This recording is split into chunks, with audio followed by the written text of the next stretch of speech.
가족 이야기 채널에 오신 여러분, 진심으로 환영합니다. 오늘 여러분께 들려드릴 이야기는 평범한 가족의 틀을 깨고 깊은 내면의 갈등과 금지된 감정의 경계를 넘나드는 한 남자의 사연입니다. 이 이야기는 여러분의 마음을 흔들고 어쩌면 불편한 질문들을 던질지도 모릅니다. 하지만 때로는 가장 어둡고 은밀한 진실 속에서 우리는 진정한 인간 본연의 모습을 마주하게 되죠.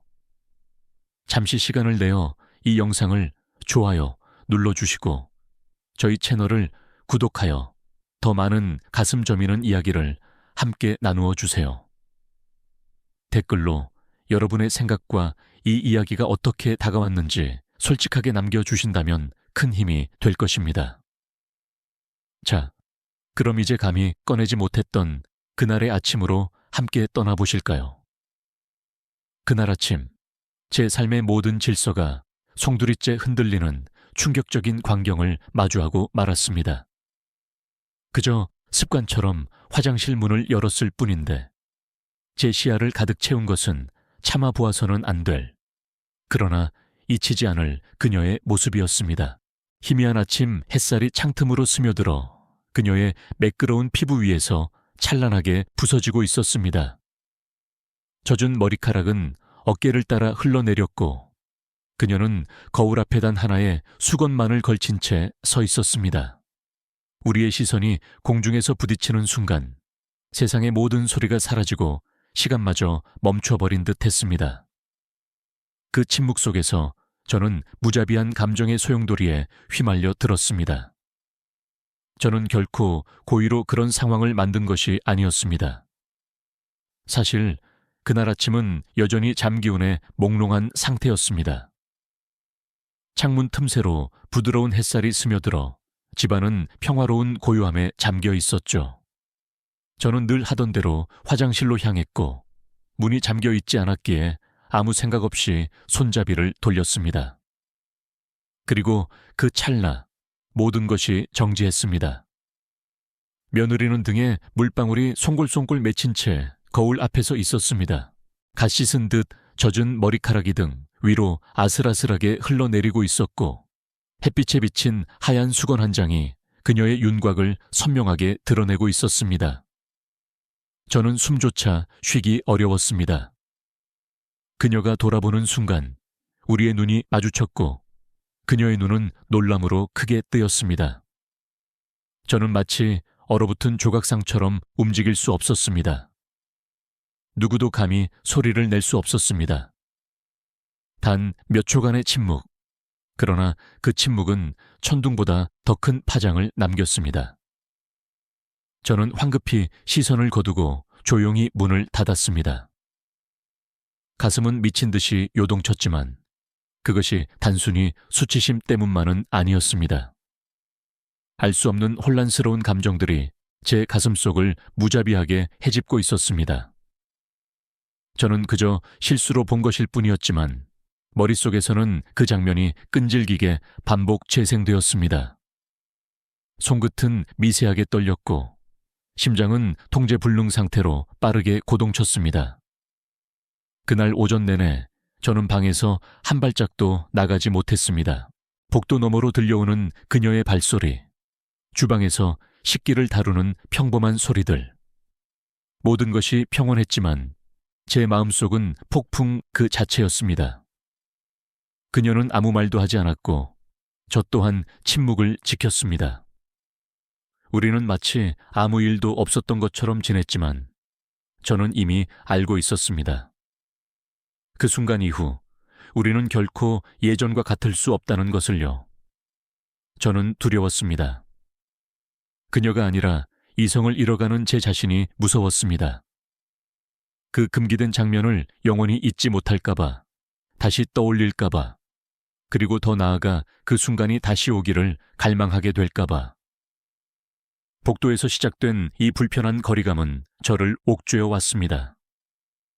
며느리가 이 집에 들어온 것은 불과 석 달 전의 일이었습니다. 아들이 해외로 장기 파견을 가게 되면서 혼자 남게 된 그녀에게 친정 대신 우리 집으로 들어오라고 제가 먼저 제안했었죠. 그것이 가장으로서의 당연한 도리이자 배려라고 생각했습니다. 하지만 그날 이후 저는 복도를 지날 때마다 마치 죄인처럼 숨을 죽이는 기분이 들었습니다. 그녀는 원래도 조용한 아이였지만 그날 이후로는 더욱 조심스러워졌습니다. 나와 눈이 마주치면 고개를 돌렸고 제 옆을 지나갈 때면 숨조차 참는 듯 보였습니다. 그녀의 그런 태도는 저를 더욱 불안하게 만들었습니다. 내가 잘못한 건 없다고 스스로를 필사적으로 다독였지만 과연 그 말이 진실이었을까요? 아침 식탁에서 우리는 더 이상 마주 앉지 않았습니다. 그녀는 제가 일어나기 전에 이미 식사를 준비해 놓고는 조용히 자신의 방으로 들어갔습니다. 저는 홀로 밥을 먹었고 숟가락 소리만이 텅 빈 주방에 울려 퍼지는 것이 낯설고 이질적으로 느껴졌습니다. 어느 날 저는 일부러 조금 더 일찍 일어났습니다. 그녀가 주방에 있을 시간에 맞춰 나온 것이죠. 그녀는 놀란 얼굴로 저를 보더니 마치 들키기라도 한 듯 급히 뒤돌아섰습니다. 안녕하세요. 그녀는 작은 목소리로 간신히 인사를 건넸습니다. 저는 말없이 고개를 끄덕였고 그날 아침 우리는 함께 밥을 먹었습니다. 하지만 눈은 단 한 번도 마주치지 않았습니다. 밥을 뜨는 그녀의 손끝은 미세하게 떨리고 있었고 저 역시 젓가락을 쥔 손이 평소 같지 않았습니다. 우리는 아무 말 없이 식사를 이어갔습니다. 그리고 그녀는 조용히 식기를 정리한 뒤 마치 도망치듯 방으로 들어갔습니다. 저는 멍하니 앉아 있었습니다. 제 앞에는 빈 그릇과 차가운 공기만이 남아 있었죠. 그녀는 저를 필사적으로 피하려 애쓰고 있었고 이상하게도 저는 그런 그녀를 더욱 갈망하게 되었습니다. 이해할 수 없는 감정. 그녀의 냉정한 회피가 저를 더 깊이 끌어당기는 것 같았습니다. 그날 저녁 TV를 보며 깊은 생각에 잠겨 있었습니다. 그때 그녀가 제 옆을 지나가며 조용히 말을 건넸을 때 저는 순간적으로 심장이 철렁 내려앉는 것을 느꼈습니다. 내일은 장을 봐야 할 것 같아요. 그저 일상적인 말이었지만 그녀의 목소리는 낮고 부드러웠습니다. 그녀는 고개를 들지 않았지만 저는 그녀의 얼굴을 보고 싶어 고개를 돌렸습니다. 그녀의 머리카락 사이로 언뜻 보인 옆모습은 이상할 정도로 아름다웠습니다. 저는 스스로에게 물었습니다. 내가 지금 느끼는 이 감정은 도대체 무엇인가? 아들의 아내를 향한 감정이 이렇게 위험하고 흐릿한 선을 넘을 수 있는가? 아니, 어쩌면 이미 그 선을 넘어버린 것은 아닐까? 저는 다시 복도를 바라보았습니다. 이 모든 혼란은 그 복도에서 시작되었고 아직 끝나지 않았습니다. 피하는 눈빛 속에 숨겨진 진심은 저를 더욱 미궁 속으로 빠뜨렸습니다. 며느리는 제 눈을 단 한 번도 똑바로 마주치지 않았습니다. 그녀는 늘 시선을 피했고 고개를 숙인 채 꼭 필요한 말만을 간신히 내뱉었습니다. 그녀의 그런 태도가 처음에는 단순히 저에 대한 미안함에서 비롯된 것이라고 생각했습니다. 하지만 시간이 흐르면서 그것이 단순한 회피를 넘어선 다른 감정이라는 것을 느끼게 되었습니다. 그녀는 저를 두려워하고 있었습니다. 아니, 어쩌면 저 또한 그녀를 두려워하고 있었는지도 모릅니다. 이 금지된 감정의 파장을 말이죠. 그날 오후 그녀가 창가에서 빨래를 개고 있는 모습을 멀리서 보게 되었습니다. 따스한 햇살이 그녀의 머리 위로 부드럽게 쏟아져 내렸고 그녀는 조용히 손을 놀리고 있었습니다. 그 순간 저는 알 수 없는 이상한 감정에 사로잡혔습니다. 그녀는 분명 제 며느리였습니다. 그런데 왜 저 모습이 그렇게도 따뜻하고 때로는 감당하기 어려울 정도로 아름답게 느껴졌을까요? 저는 고개를 저으며 필사적으로 방으로 들어갔지만 제 마음은 이미 그녀의 잔상에 붙들려 있었습니다. 눈을 감아도 자꾸만 그녀의 이미지가 선명하게 떠올랐습니다.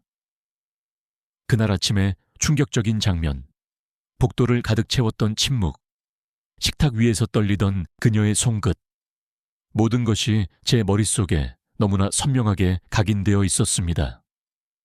며칠 후 그녀가 제게 조심스럽게 물었습니다. 아버님, 다음 주에 아들이 잠깐 영상 통화할 수 있다고 했어요. 저는 고개를 끄덕이며 그래, 보고 싶구나 라고 답했지만 그 순간 제 안에 스치고 지나간 생각은 전혀 다른 것이었습니다. 그가 돌아오면 이 불편한 거리감은 사라질까? 아니면 오히려 더 깊고 추악한 형태로 변질될까? 그날 밤 그녀가 방문을 조심스럽게 닫는 소리가 들려왔습니다. 그리고 저는 문득 창문을 열어 차가운 바깥 공기를 깊이 들이마셨습니다. 달빛이 환하게 쏟아지는 정원, 그 안에서 멀리 보이는 그녀의 그림자가 느껴졌습니다. 그녀도 저와 같은 마음으로 창가에서 서성이고 있었던 것입니다. 우리 둘은 서로 다른 창을 사이에 두고 같은 하늘 아래서 침묵하고 있었습니다. 그녀는 저를 피했지만 동시에 제 존재를 뼛속 깊이 의식하고 있었습니다. 저는 그것을 선명하게 느꼈습니다. 그녀의 조심스러운 숨결, 망설이는 발걸음, 그리고 아주 가끔 우연히 스치는 손끝의 미세한 떨림. 그 모든 것이 말로는 표현할 수 없는 진심처럼 저에게 다가왔습니다. 내가 이렇게 느끼는 것이 죄인가? 저는 그녀에게 아무것도 하지 않았습니다. 그저 그녀를 강렬하게 느끼고 있었을 뿐입니다. 어느 날 정원에서 우리는 또다시 마주쳤습니다. 그녀는 작은 화분을 옮기고 있었고 저는 쓰레기를 버리러 나왔습니다. 무거우면 도와줄게. 제 말에 그녀는 놀란 듯 고개를 들더니 난생 처음으로 제 눈을 정면으로 바라보았습니다. 그 짧지만 영혼 같았던 순간 저는 그녀의 눈동자 속에서 온갖 감정들을 보았습니다. 혼란, 망설임, 그리고 아주 미세하게 요동치는 흔들림. 그것은 오직 저만이 느낄 수 있는 은밀한 진동이었습니다. 그날 이후 저는 더 이상 그녀를 단순히 며느리로만 볼 수 없게 되었습니다. 그리고 그녀도 저를 더 이상 단순한 시아버지로만 대하지 않았습니다. 우리 사이에는 금기된 이름 없는 감정이 불어나게 자라나기 시작했고 그 감정은 점점 말로는 감당할 수 없는 위험한 무게를 가지기 시작했습니다.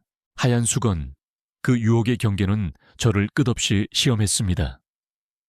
그날 아침은 평소보다 조금 늦게 일어났습니다. 방문을 열자 고요한 복도 너머로 희미한 물 떨어지는 소리가 들려왔습니다. 저는 마치 본능에 이끌린 듯 발걸음을 멈췄습니다. 욕실 문이 반쯤 열려 있었고 그 안에서 그녀의 그림자가 아른거렸습니다.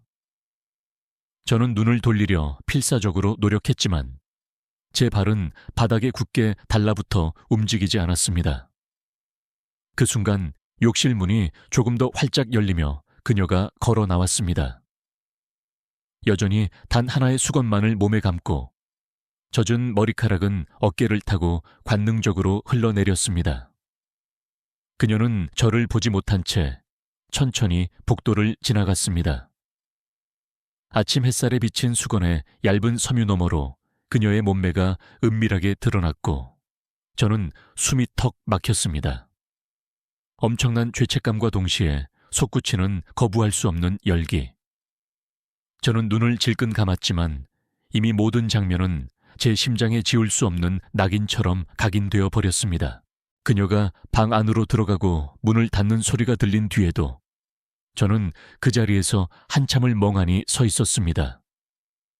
나는 왜 이런 금기된 장면을 목격하게 된 걸까?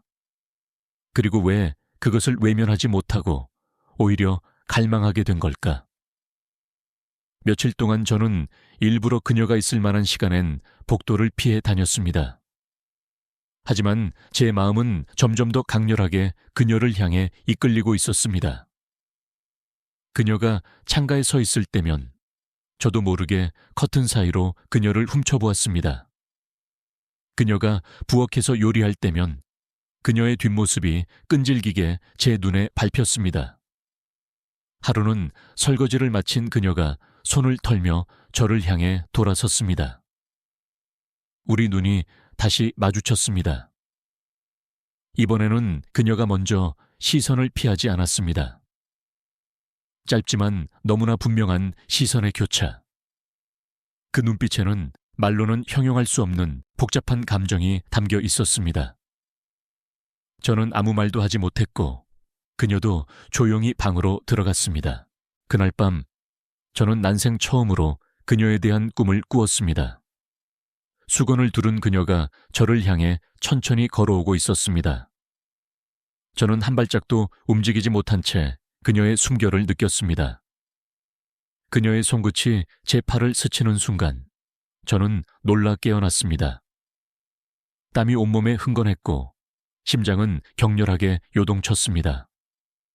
저는 더 이상 이 감정을 단순한 오해나 순간적인 혼란으로 치부할 수 없었습니다. 이것은 명백한 사실이었습니다. 저는 그녀에게 강렬하게 끌리고 있었고 그녀 또한 그것을 본능적으로 알고 있는 듯 했습니다. 이제 저는 진정으로 두려웠습니다. 그녀의 무심한 동작 하나에도 제 감정이 요동쳤고 그녀의 무표정 속에서도 저는 은밀한 의미를 찾으려 애썼습니다. 그녀는 그저 수건을 감고 있을 뿐인데 저는 마음속으로 이미 그녀를 금기된 품에 품고 있었습니다. 그 하얀 수건은 우리 사이의 마지막이자 가장 위험한 경계였습니다. 그리고 언젠가 그 경계가 무너져 사라질지도 모른다는 섬뜩한 상상이 저를 점점 더 파멸로 이끌고 있었습니다. 비 오는 날, 젖은 셔츠와 흔들리는 경계는 저의 이성을 마비시켰습니다. 비가 억수같이 쏟아지던 날이었습니다. 병원 앞에 작은 천막을 세워두었지만 거센 바람에 날려 물이 구석구석을 적시고 있었습니다. 쓰레기를 버리러 나가려다 문득 그녀가 맨몸으로 빗속으로 뛰쳐나가 빨래를 걷는 모습을 보았습니다. 우산도 없이 그녀는 얇은 옷을 입은 채 젖은 셔츠를 하나씩 벗겨내듯 걷고 있었습니다. 그리고 그 순간 저는 숨이 멎는 줄 알았습니다. 얇은 셔츠가 그녀의 몸에 적나라하게 달라붙어 있었고 그녀는 전혀 의식하지 못한 채 필사적으로 움직였습니다. 저는 그 장면을 감히 직시할 수 없었습니다. 머릿속이 새하얗게 변했고 저는 두 손으로 얼굴을 감싸 쥐었습니다. 이건 아니다. 이건 정말 안 된다. 저는 재빨리 방으로 들어갔습니다. 문을 닫고 벽에 등을 기댔습니다. 심장은 미친 듯이 격렬하게 뛰고 있었습니다. 머릿속에서는 그만해, 그만 생각해 라는 외침이 반복되었지만 그녀의 젖은 모습은 지워지지 않았습니다. 그날 밤 저는 술을 마셨습니다. 혼자 거실에서 TV는 켜져 있었지만 아무 소리도 제 귀에는 들리지 않았습니다. 잔 속에 술이 담기고 다시 비워지고 또다시 채워졌습니다. 저는 저 자신이 혐오스러웠습니다. 어떻게 이런 더럽고 금기된 감정을 품을 수 있단 말인가? 이것은 명백한 죄악이었습니다. 제가 이 집의 가장이고 그녀는 제 아들의 아내입니다. 아들이 없는 동안 제가 마땅히 지켜줘야 할 소중한 존재였습니다. 그녀는 아무 잘못이 없습니다. 오직 저만이 흔들린 것입니다. 아무것도 행동으로 옮기지 않았다고 해서 무죄는 아니었습니다. 생각하는 것만으로도 이미 저는 돌이킬 수 없는 선을 넘은 것이었습니다. 그날 밤 저는 피눈물을 흘리며 결심했습니다. 이 추악한 감정은 지금 당장 꺾어야 한다. 더 늦기 전에, 더 깊이 파고들기 전에. 이것은 사랑이 아닙니다. 그저 외로움, 공허함, 그리고 유혹 앞에 처참하게 무너진 제 마음의 나약함일 뿐입니다. 다음 날 아침 그녀는 평소처럼 조용히 아침을 차려두고 방으로 들어갔습니다. 저는 식탁에 앉아 따뜻한 밥을 멍하니 바라보았습니다. 그리고 주체할 수 없는 눈물이 터져 나왔습니다. 뜨거운 밥 위로 뚝뚝 떨어지는 눈물. 그것은 그녀에 대한 미안함이었고 스스로에 대한 필사적인 다짐이었습니다. 그녀가 방에서 나왔을 때 저는 조용히 말을 건넸습니다. 조만간 친정에 다녀오는 게 어떻겠니? 기분 전환도 될 거고 그게 좋을 것 같구나. 그녀는 조심스럽게 고개를 끄덕였고 저는 그 뒤로 시선을 돌렸습니다. 그 눈빛은 모든 것을 말하고 있었습니다. 우리 둘 다 알고 있어요. 하지만 말하지 않기로 해요. 그리고 저는 그렇게 그녀와 저 서로의 눈을 피한 채 마음속에 금기의 선을 스스로 다시 그었습니다. 밤새 잠 못 이루는 이유는 저를 더욱 괴롭혔습니다. 불을 끄고 눈을 감았지만 어둠 속에서 머릿속은 더욱 선명하게 그녀의 모습으로 가득 찼습니다. 그녀가 고개를 끄덕이던 순간 아무 말 없이 제 제안을 받아들이던 그 조용한 표정. 그것은 단순한 순종도 아니었고 순수한 동의도 아니었습니다. 그녀는 알고 있었습니다. 제 안에서 일어나고 있는 금지된 감정을, 그리고 어쩌면 자신 안에서도 살며시 흔들리고 있는 무언가를. 저는 깊은 한숨을 쉬며 천장을 바라보았습니다. 시계를 보니 새벽 3시. 거실에서 작게 물 흐르는 소리가 들려왔습니다. 혹시 그녀가... 저는 조심스럽게 이불을 걷고 발소리를 죽인 채 복도로 나섰습니다. 불은 꺼져 있었고 부엌에는 희미한 불빛만이 남아 있었습니다. 그리고 그 안에 그녀가 있었습니다. 물컵을 들고 조용히 창밖을 바라보며 서 있었습니다. 그 순간 저는 한 발자국도 더 다가갈 수 없었습니다. 그녀의 등 뒤에서 멈춰선 저는 손에 땀이 흥건했습니다. 말을 걸까? 그냥 돌아설까? 하지만 아무것도 하지 못한 채 저는 그저 서 있었습니다. 그녀가 돌아보았습니다. 그리고 조용히 마치 모든 것을 아는 듯한 목소리로 말했습니다. 저도 요즘 잠을 잘 못 자요. 저는 아무 말도 하지 못했습니다. 그녀는 다시 고개를 돌려 창밖을 바라보았고 저는 조금씩 등을 돌려 복도로 돌아왔습니다. 그날 이후 우리는 서로의 존재를 더욱 조심스럽고도 민감하게 인식하게 되었습니다. 식탁에서, 거실에서, 정원에서 우리는 함께 있었지만 닿지 않으려 필사적으로 노력했습니다. 하지만 이상하게도 그 조심스러움과 거리감이 오히려 더 깊고 음습한 감정을 만들어냈습니다. 저는 점점 그녀가 떠나는 날을 학수고 대하게 되었습니다. 무사히 아무 일도 없었던 것처럼 이 상황을 보내고 싶었습니다. 하지만 동시에 그날이 너무나도 두려웠습니다. 그녀가 떠나면 다시 평범한 일상으로 돌아갈 수 있을까? 아니면 더 깊은 공허함과 금지된 그리움에 빠지게 될까? 며칠 후 그녀는 조용히 제게 말했습니다. 아버님, 내일 친정에 가려고 해요. 버스는 오전이에요. 저는 고개를 끄덕였습니다. 그 순간 말로 설명할 수 없는 감정이 제 안에서 휘몰아쳤습니다. 이별도 아니고 단순한 안도감도 아니었습니다. 그저 무겁고 씁쓸한 무게였습니다. 마음속 어딘가 깊은 곳에 내려앉은 지독한 무게. 그날 밤 저는 난생 처음으로 일기를 꺼냈습니다. 한 글자, 한 문장씩 제 안에 꾹꾹 눌러 담았던 금지된 감정들을 토해내듯 적었습니다. 그리고 마지막에 이렇게 적었습니다. 이 감정은 이제 묻는다. 과연 내가 지켜낸 것은 굳건한 이성으로 지켜낸 도덕이었을까? 아니면 비겁한 겁쟁이의 회피였을까? 저는 알 수 없었습니다. 그저 이제 그녀가 떠나면 제 마음속의 폭풍도 함께 가라앉을 것이라고 그렇게 믿고 싶었습니다. 그날 아침 마침내 그녀가 떠났습니다.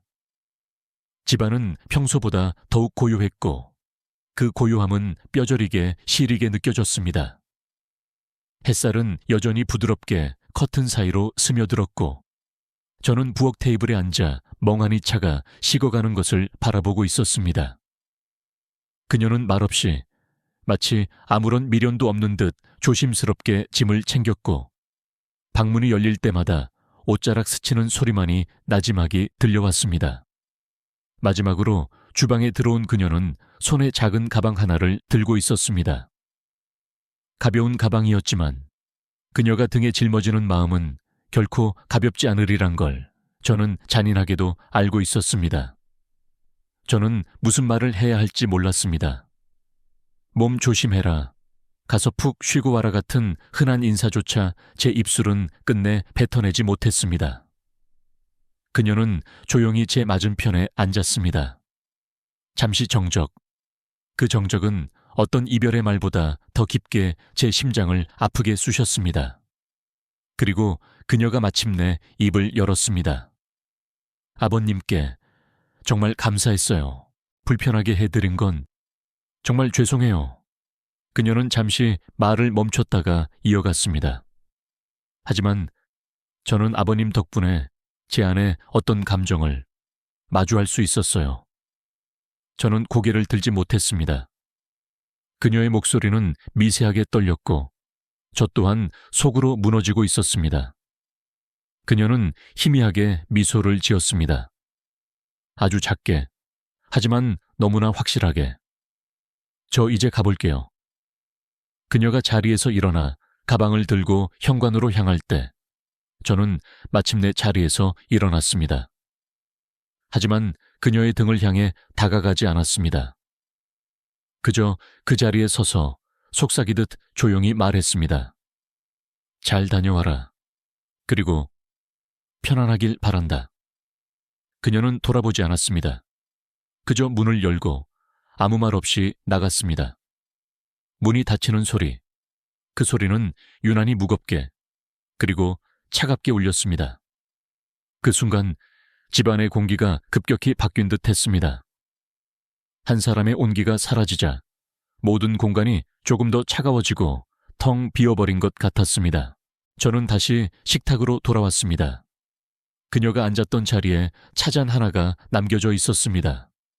손도 대지 않은 차, 그리고 그 곁에 작은 메모 한 장이 놓여 있었습니다. 글씨는 정갈했고 문장은 짧았지만 그 무게는 엄청났습니다. 저는 잊지 않을게요. 하지만 그 기억 속에 슬픔보다는 감사함이 남기를 바랍니다. 저는 한참을 그 메모만 멍하니 바라보았습니다. 그리고 마침내 조용히 입을 열었습니다. 나도 잊지 않을 거다. 그 어떤 금기된 감정이든 마음속 깊이 새긴 채 살아갈 거야. 그날 이후 저는 혼자가 되었습니다. 하지만 그 깊은 외로움 속엔 처음으로 무언가를 지켜냈다는 비록 비겁할지라도 조용한 위안이 있었습니다. 닫힌 문 너머의 기억은 제 안에 영원히 남을 것입니다. 며느리가 떠난 지 일주일이 지났습니다. 집안은 여전히 고요했고 어느 순간부터 저는 그 고요함을 더 이상 피하지 않게 되었습니다. 식탁은 다시 혼자였고 복대는 오직 제 발자국 소리만 남아 있었습니다.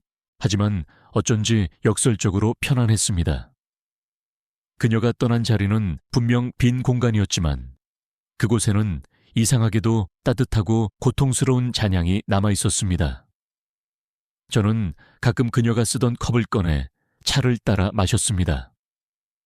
그녀가 정성스레 닦아놓은 정원 화분은 여전히 싱그럽게 자라고 있었고 그녀가 곱게 개어둔 제 셔츠는 아직도 서랍 안에서 가지런히 접혀 있었습니다. 매일 아침 저는 창밖을 보며 깊은 생각에 잠겼습니다. 그녀는 지금 잘 지내고 있을까? 그곳에서 이따금 나를, 이 늙은 시아버지를 떠올리진 않을까? 하지만 저는 냉정하게 알고 있습니다. 우리는 서로의 삶에서 잠시 머물렀던 아주 짧고도 위험한 계절이었다는 것을. 영원히 잊히지 않겠지만 결코 다시 돌아갈 수 없는 금기된 계절. 아들이 영상 통화를 걸어왔습니다. 그는 여전히 바빴고 그저 안부를 묻고 근황을 전했습니다. 저는 애써 웃으며 대답했습니다. 잘 지내고 있다. 네가 없는 동안 시간이 참 더디게 흐르더라. 그는 곧 돌아올 예정입니다. 그녀는 당연히 아들의 품으로 돌아가겠죠. 그리고 저는 제 자리를 지키며 조용히 이 끔찍한 비밀을 가슴에 품고 살아가겠지. 그날 그녀가 남긴 메모를 꺼내어 다시 읽었습니다. 감사함이 남기를 바랍니다. 그래, 나도 그녀에게 감사하다. 돌이켜보면 그 금지된 감정은 비록 잘못된 경계에 있었지만 결국 저를 돌아보게 했고 파멸로 치달을 뻔한 마음을 간신히 다시 세우게 했습니다. 저는 조용히 그러나 단호하게 속삭였습니다. 어떤 진실은 가슴속에 영원히 묻어두는 게 좋다. 비록 아프더라도 아름답고도 슬픈 기억으로 남기기 위해서. 문득 창밖에는 봄비가 소리 없이 내리고 있었습니다. 저는 조용히 창문을 닫고 등을 돌려 방 안으로 들어섰습니다. 더 이상 흔들리지 않는 마음으로, 아니, 더 이상 흔들릴 수 없는 마음으로. 창문을 닫은 뒤에도 저는 한참을 가만히 서 있었습니다. 방 안은 고요했고 공기마저도 미동조차 하지 않았습니다. 모든 감정의 폭풍이 지나간 자리엔 이상하리만큼 평온함이 그리고 씁쓸한 평화가 남아 있었습니다. 저는 다시 천천히 의자에 앉았습니다. 책상 위에 놓인 작은 메모 한 장. 그녀의 마지막 말이 아직도 거기 있었습니다. 감사함이 남기를 바랍니다. 저는 그 문장을 입속으로 조용히 되뇌었습니다. 그래, 아픔도 있었고 지독한 흔들림도 있었지만 결국 우리는 그 모든 것을 스스로 멈추었다. 누구도 다치지 않았고 누구도 금기된 선을 넘지 않았다. 이 감정은 어쩌면 인간으로서의 한계와 책임을 스스로 시험하는 잔인한 시간이었는지도 모른다. 그녀는 제 마음속 한쪽에 조용히 그러나 영원히 머물렀고 저는 그 금기된 존재를 평생 간직한 채 살아가게 될 것이다.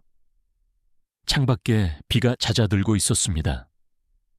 지붕을 때리던 빗방울은 이제 조용한 물결처럼 들려왔고 그 안에서 제 호흡도 점점 고르게 가라앉았습니다. 그리고 마침내 저는 눈을 감았다.